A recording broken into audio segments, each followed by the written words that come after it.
good morning, Be the Hero Academy newcomers and those who have already been here.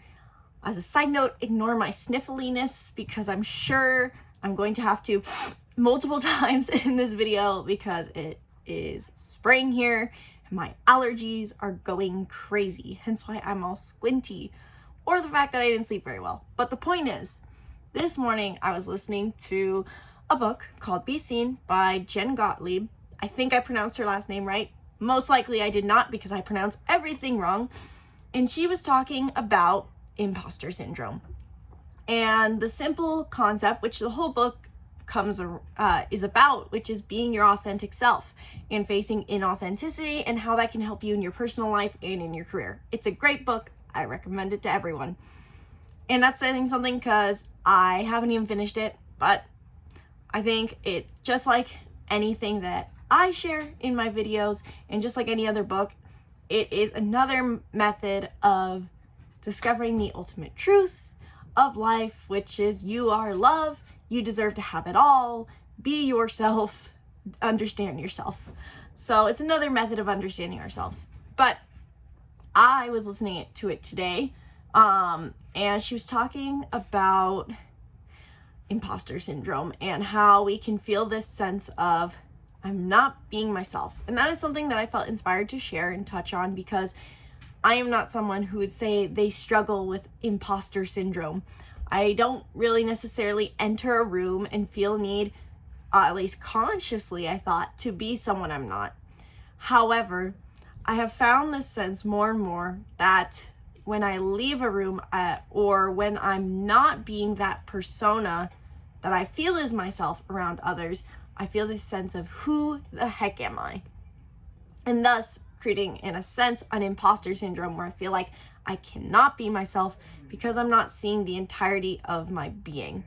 And so I wanted to talk about that more because I have found solutions using slightly different systems than Jen shares in her book, or at least additional resources that I want to share. So if you're someone who feels like they're authentic in a room and yet when they're not surrounded by others, they have this sense of they don't know who they are, or if you feel frustration when you, after interacting with others, and you feel this sense of you feel like you're not fully being yourself, or even just a sense of I feel like I don't know all of who I am, this video is for you.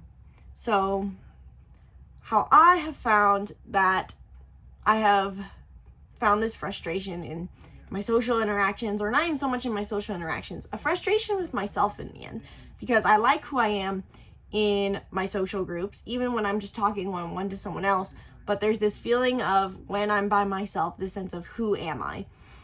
And I have found that looking at, hear me out, astrology has a interesting interpretation on this. Now, if you're not into astrology, please hear me out on this video because you don't have to believe in astrology. And I know a lot of people are actually averse to it, especially those who are of a religious faith.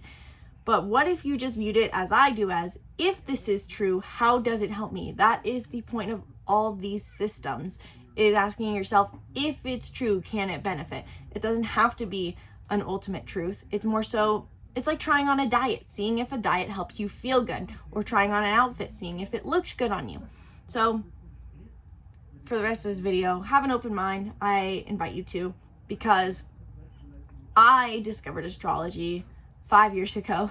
And when I was first told about it by a coworker, as much as I was a personality type guru, I felt like it was inaccurate and stupid and didn't think anything of it. And then revisiting it, looking at my birth chart, I found that there was a lot of accuracy. And now here I am 5 years later, 6 years later, and obsessed, so to say. And so in astrology, you have a birth chart, which is, imagine at the moment you came out of the womb and you were born into the world, the universe took a screenshot of the cosmos, of our solar system, and how it associates with the zodiac wheel, the 12 constellations, and that is your imprint. It's almost as if it's your stamp of your personality. So they took the screenshot and stamped it on you. So not only do you have a sun sign in astrology, but we also have the moon somewhere. We have Mars, Jupiter, and there's also 12 houses. So if you pull up a chart and you look online, you'll see that there's basically like an outer wheel with the zodiac signs and the planets are in those, but there's an inner wheel of Roman numerals, and those are, my nose is dying. Those are the houses. And those are the 12 areas of our being. And there's a reason I'm going this deep into it, is because there is, with the houses, 12 areas of our life. And so different parts of our personality, of our chart, different planets show up in different areas of our life. For example, I'm an Aries. I tell that to oftentimes people. It comes up because that's what I do for work. I say I'm an astrology life coach. And they say, oh, so what are you? What am I? What do you think about me? What would you guess I am? Please don't ask me to guess your type. I can't guess your zodiac sign. But I'm an Aries, and most people say like, yeah, that's pretty accurate. You seem pretty spitfire. And the thing with that is I'm an Aries, and that's in my 5th house of romance and play. So when I'm having fun, when I'm out dancing, or when I'm flirting with others, which of course with my Aries sun being in my 5th house, I have a very flirtatious personality, which errs on the side of being rude, given that it's Aries. People can see that. However, if I told them, well, one, they don't even know what this means, but if I have a Cancer moon, which is my deep inner child and my emotions, they would say, I don't really see that. But the more you get to know me and I trust you, the more you see I'm a very, very sensitive, gentle soul. So, but people don't see that until it plays out in one-on-one relationships, because my Cancer moon is in my 7th house. And so, tying this in, why am I bringing this up for the sense of imposter syndrome? Because I've noticed for me, I have, if you've been following my recent videos, I have ended my relationship of 1 year with a great guy, and I've been feeling the sense of I need to leave the town I'm living in. I need to basically just recreate myself and fall off the face of the earth, because of the fact of we have these different areas of our being. And I feel like I've been, in a sense, caught in this persona, this caricature of myself, because I've been overly focused on one part of my chart. And I feel as if I've had to play to this strength my entire life. And I think that is what happens for a lot of people. Our birth chart, yes, shows us our personality, but based off of our upbringing, we can focus on certain areas of it based off of what we're told is safe and okay for us to do. And my nose is still dying, so bear with me. But based off of how we have our upbringing, I think we all feel that we're only allowed to embrace certain areas of our chart, when our journey in life is to embrace everything in our chart in balance, to be our unique sense of self and inspire the world. That is what I believe our purpose is, to be here at our fullest, in our highest vibration, and inspire change, because we cannot force people to change, but we can inspire them to. So if you don't know anything about your chart, I highly recommend you pull up your birth chart. And if you don't know how to do that and you want someone to do it for you, then hit the link below to book a reading, where in 1 hour we dive deep into your chart. You don't have to know anything about astrology. You simply have to have a desire or a struggle. So we also dive into Enneagram and numerology in these two. It's a complete personality report, coaching session, whatever you want to call it. Link in the description below. But if not, pull up your chart and look at some key elements. If you feel like you're caught up in a persona, look at your rising sign, your sun sign, and, well, really those two are the primary ones. I think your rising sign, your sun sign, and actually look at your moon sign. And here's why. Your rising sign, as everyone asks, if you have ever talked to anyone interested in astrology, is your persona. I'm a Sagittarius. A lot of people do say that I seem very optimistic, enthusiastic, and open-minded when they meet me. And then they get to know me more and see my sun sign, and they think I'm just spitfire, bold, brave, independent. But our moon sign is our deep, inner child. It's our emotional self. It's those who are closest to us, what they see us as. So if I have a Sagittarius and an Aries rising and sun and everyone's seeing me as that, of course I'm going to feel frustrated that no one's seeing this emotional part of myself. And then you can go deeper after that. But that's where I recommend you start, is look at your rising. Ask yourself, what is it saying my persona is? And is this true? Do I feel like I'm in this persona?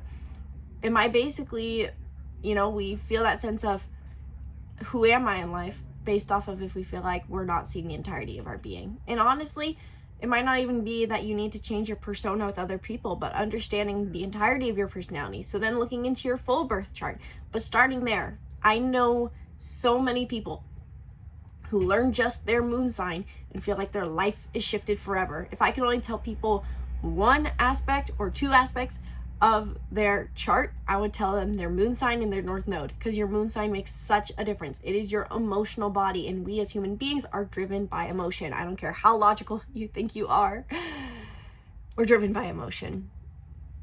So look at your moon sign, and I'm sure that's going to give you a lot of insight into how you perceive yourself. I have a whole series on YouTube here about your moon sign, and I also have a blog series on it on makingmindfulnessfun.com if you prefer to read, but I'm guessing because you're here, you prefer to listen.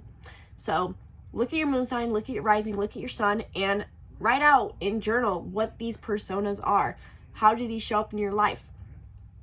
And it's possible that too, maybe it's not in your social group that you're feeling you have a persona. Maybe it's in your relationship. As I said, I just ended my 1-year relationship, and I know it's because I felt like I was in a way overly in my Cancer moon and overly and still in my Aries energy, not getting to be this more philosophical person who wanted to experience life to the fullest.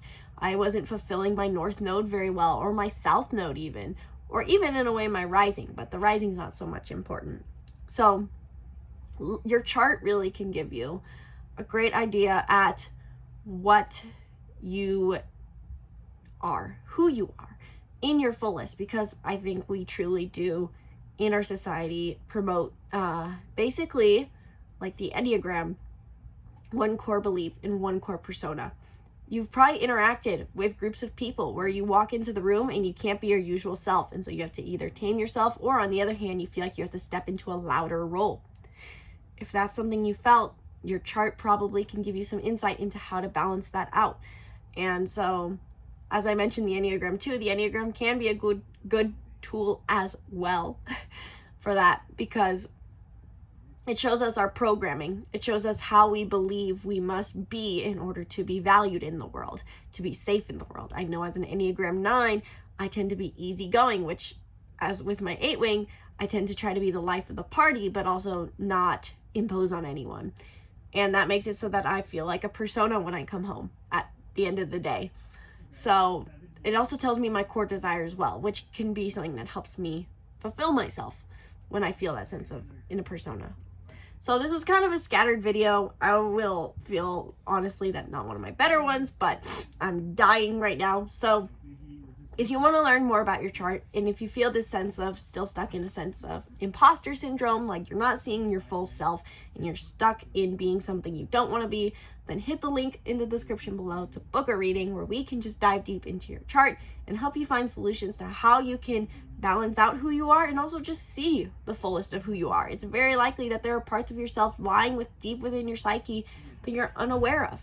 And so astrology can be a great way to find that. In these readings, we also dive into Enneagram and numerology, which are two other ways, as I mentioned, to see yourself more fully. So book a reading in the link in the description below. Thank you guys so much for watching this video. Sincerely hope you enjoyed. Be sure to subscribe to the YouTube channel and stay tuned for more videos breaking down yourself. Once again, my name is Isabelle, and from my heart to yours, namaste.